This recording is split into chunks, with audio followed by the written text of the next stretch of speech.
سلام تعني هبلنا خبرات سمعتي تملكتي ناتنا فورم كميتين حكم لهم لو عنتي طري 14 2010 شمونتنا عام تمرت واناوي حزيز وصحنا زيناتات لو كاب تግራይ ዝወጽ መግለጽ አሎ ከም ድማ ግፉሊ በዋናነት እንመልከቶ ጽምዶስ ተመልከተ ዜናናውን በዝርዝር ከነስማዕኩም ኢናም ካልኦት ሓድሽቲ ዜናታት ወን ዝወጽ አለው ናትና ፎረም ድምጽ ሁሉ ኖ ጀሚራላ እዚ ቪዲዮ ላይ ገርኩም ክጅምሩ ሼር ሰብስክራይብ በመግባር ቤተሰብ ትኾኑ ኢና ንዕድመኩም ኣብናይ ፈላማይ ዜናና ለማዓንቲ ኣብዚ ሰሙን እዚ ብፉሊ ናይ ወልደ ጊዮርጊስ ወይ ድማ ናይ ሚዲያ ዝተባሃለም ንስተፈጸመ ስሕተት ናብ ህዝቢ ዘላምበሳ ብምምጻእ ይቅርታ ተዘይ ሓቲታ ብሕጊ ክትሕተት ያ ዝብል ናይ ሓባር ኮሚቴ ቤት ምክሪ ከተማ ዘላምበሳ ለማዓንቲ بملؤ دمصي كم زوسنا سمعنا لنا بزعبا زي فتحاوي مرداتا اب محبراوي ميديا نزتفنو غبر ملس مهاب يملكت زبل دبدابون اب سكرين زونون كم اتملكتو اب راسو 5 تقسه كاب علت 7 ورح 15 عام تمرت كساب علت شمونته بشم نايل ولد جيورغيس زبل اب محبراوي ميديا تزرغيحو زركب بزعبا ايرتران زالامبسا تግራይን وسن وي وندوب كابزين سمنغز ايرترا كابزين دوب ገጽ ድማ ትግራይ ወይ ዘላምበሳ ኢልካ ካብ ሓቂ ዝረሓቀ ካብ ሓደ ናይ ሚድያ ወይ ውን ጋዜጠኛ በዓል ሞያ ዘይጽበ ኣብ ማሕበራዊ ሚድያ መልክዕ ትኽክል ኣይኮነን ይብል ዝደብዳበ ብዛዕባ ዶብ ክልቲኡ መንግስታት ወይ ውን ህዝብታት ዝምልከል ካብ ዝሓሊፉ ዝስራሕ ግን ንኽልተ ኣሕዋት ህዝቢ ናብ ጎንፂ ዘእቱ ምልዕዓል ውን ይለሎ ስለዚ ብዛዕባ እዚ ካብ ኤርትራ ወይ ውን ትግራይ ብምባል ከተማ ዘላምበሳ ሓደ ጣብያ ብምብራቕ ፀሓይ ዝበሃል ንኤርትራ ከም ዝተዋሃበት ጌርካ ንህዝቢ ረዓድ ብእታው ትኽክል ኣይኮነን ካብ ኣፍልጦ ብምሕዳር ከተማ ዘላምበሳ ወፃኢ ዘይንፈልጦ በዓልኻ ውሳነ ምሕላፍ ሓደ ዓቢ ገበን እዩ ስለዚ እዛ ሰብ እዚኣ በዓላ ኣብታ ዝለቐቐታ ቦታ በፂኣነ ህዝቢ ዘላምበሳ ይቅርታ ክትሓትት ዝለቐቐቶ ወሰን ከተማም ዘላምበሳ ጌጋ ምዃኑ ኣብ ማሕበራዊ ሚድያ ከምታ ዝለቐቐታ ጌጋ ኣስተኻኺላ ንኽልቀቕ እንተዘይኮይኑ ግን ብሕጊ ተሓታትት ንክትኸውን ቤት ምክሪ ከተማ ዘላምበሳ ሓባር ኮሚቴ ብምሉእ ድምፂ ወሲኖሎ ይብል ስለዚ ዝምልከተኩም ኣካላት ወረዳ ዞባን ክልልን ትግራይን ብትኹረት ርኢና በብሓላፍነትና ወሲድና ክንስተኻኸል ክንገብር ከም ዘለና በዚ ድብዳቤ እዚ ክንሕብር ንፈቱ ዝብል ጥንኩር ዝኾነ መጠንቀቕታ ዝሓዘን ከምኡ ድማ ሓሳብን ቅሬታን እውን በዚ ተመሓላሊፉ ኣሎ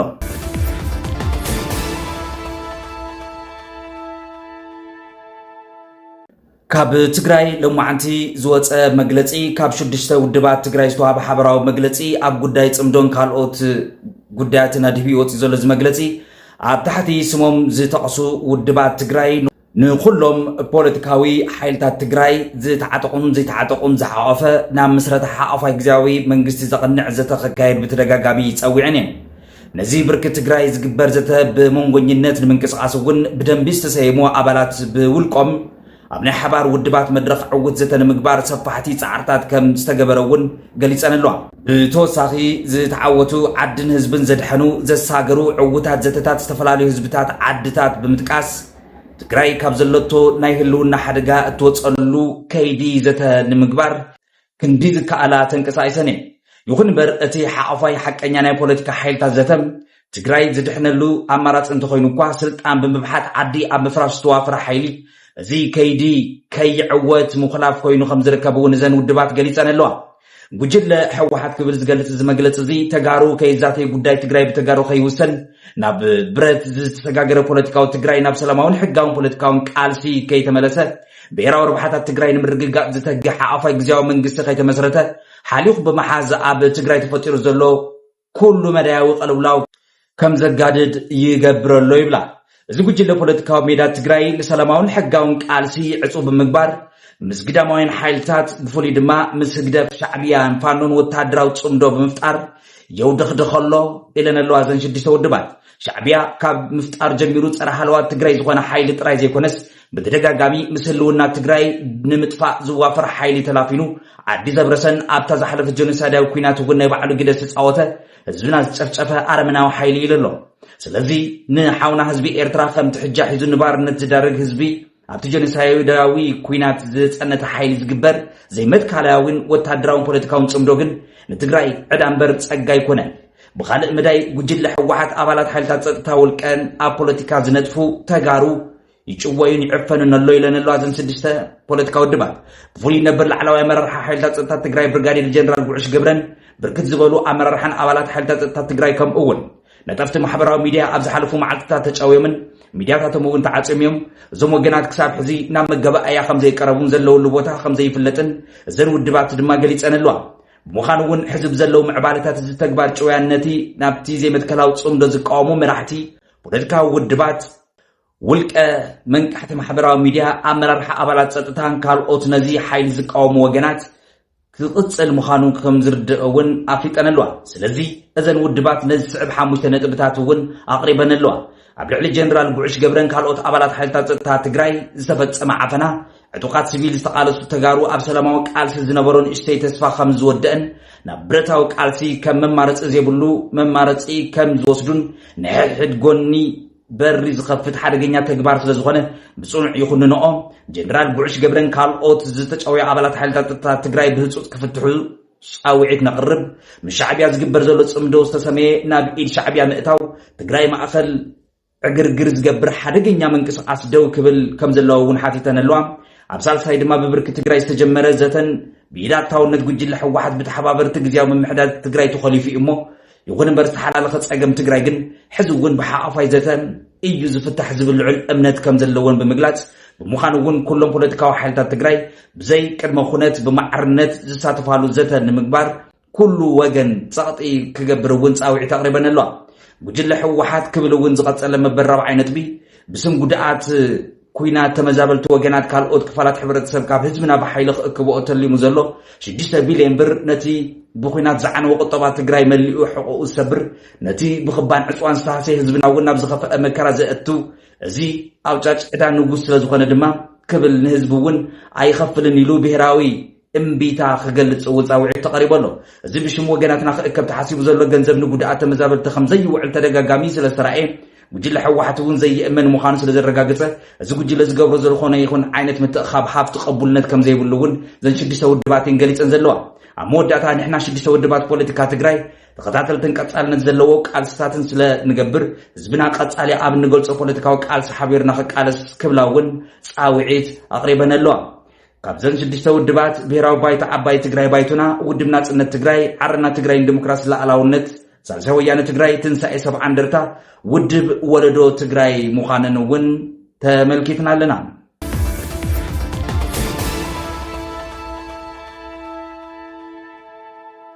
ብምቕጻል ካብ ትግራይ ከይወፃና ድማ ሆስፒታል ዓይደር ናይ ብጽሑለይ ጻውዒት ተቕሪቡ ኣሎ ሆስፒታል ዓይደር ብዘጋጥሙ ሕፅረት ነዳዲ ኩነታት ግልጋሎት ሕክምና ስልጠናን ከቢድ ዕንቅፋት ከም ዘጋጠሞ ኣፍሊጡ ኣሎ እዚ ሆስፒታል ሎሚ እዋናዊ ሓበሬታ ክብል ኣብ ማሕበራዊ ሚድያ ኣብ ዝጠቅዖ ሆስፒታል ዓይደር ብዘጋጥሙ ሕፅረት ነዳዲ ኣብ ኩነታት ግልጋሎት ሕክምና ስልጠናን ከቢድ ዕንቅፋት ገጢምዎ ከም ዘሎ ድሕንነት ሰራሕተኛታት እውን ካብ ግዜ ናብ ጸገም ይወድቕ ከም ዘሎ ክብል እውን ዕላዊ ገይሩ ኣሎ ብምዃኑ ድማ ዝምልከተኩም ኣካላት ቁልጡፍ ፍታሕ ክትገብሩ ክብል ህፁፅ ጻውዒት ካብ ትግራይ ከተማ መቐለ ሆስፒታል ዓይደር ዝወፀ ሓበሬታ ይዘርድእ ናብ ዜና ዓለም ለኸ ወይ እውን ናብዛ ቀርና ኣፍሪቃ ጎረቤት ሃገር ኢትዮጵያ ሶማልያ ክንሓልፍ ከለና ሶማልያውያን ብዛዕባ መግለፂ ፕሬዚደንት ዶናልድ ትራምፕ ሕቃኖም ክገልጹ ጀሚሮም ኣለዉ ፕሬዚደንት ዶናልድ ትራምፕ ኣብ ስዊዘርላንድ ዳቮስ ኣብ ዘካየዱ ዘሎ ዓለም ለኻዊ ቆጠባዊ ፎረም ብዛዕባ ሶማልን ህዝቢ ሶማልን ዝገብሮ መግለፂ ኣብ ዋና ከተማ ሶማልያ ሞቃዲሾ ሕርቃን ከም ዝተሰምዐ ተራእየሎ እዚ ሕርቃን ዝተላዒሉ ዘሎ ትራምፕ ኣብ ኣሜሪካ ዝነብሩ ሰላማውያን ደረጃ ኣእምራዊ ዓቕሞም ትሕትዩ ሶማል ከዓ መንግስቲ ዘይብላ ሃገር ብምባል ተዛሪቦም ኣለዉ እዚ ዘረባ እዚ ድማ ኩርያ ፈጢሩ ዘሎ ፕሬዚደንት ንእስቶኦም ኣብ ሚኒሶታ ኣባል ዲሞክራሲ ተወካሊት ዝኾነት ትውልዲ ሶማላዊት ኣሜሪካዊት ኢልሃን ኦማር ከም ኣብነት ብምጥቃስ እውን እዩ በዓል ስልጣን ሶማል ማሕበረሰብ ዲያስፖራ ነዚ ዘረባ እዚ ባህሪ ሓሶት ወይ እውን ንዕቐት ዝተመልኦ መግለፂ ብምባል እውን ነቒፍዎ ኣሎ ትራምፕ ንዓለም ለኸ ሕግታት ከምኡ እውን ንዲፕሎማሲ ግድነት ዘይብሉ ዓለም ለኸ ማፍያ ክብል እውን ገሊፅዎ ኣሎ እዚ ሓያት መሐመድ ዝተባሃለት ካልአይቲ ወሃቢት ርእይቶ ድማ ትራምፕ ጽቡቕ ሰብ ኣይኮነን ሶማልያውያን ንዕቤት ሃገሩ ኣበርክቶ ገይሮም እዮም ክብል ትገልጽ ወሲኻ እውን እቲ ብዛዕባና ዝሃቦ خبرخ زنك مجلس إن بعلو نهاجرو يقود سمعنا وين زجبهم أفلتو أيهابن سلزي دحر حجين إحنا وين أين خبرون من قصنا وين قبول من لاش كيف تسفان جبر تبل ترامب كون عيكونن إلى إذا أمن فليب زعبا سمال زهبا ريتو وين كعر اللوجو ترامب بزح وان زي تتقبنايو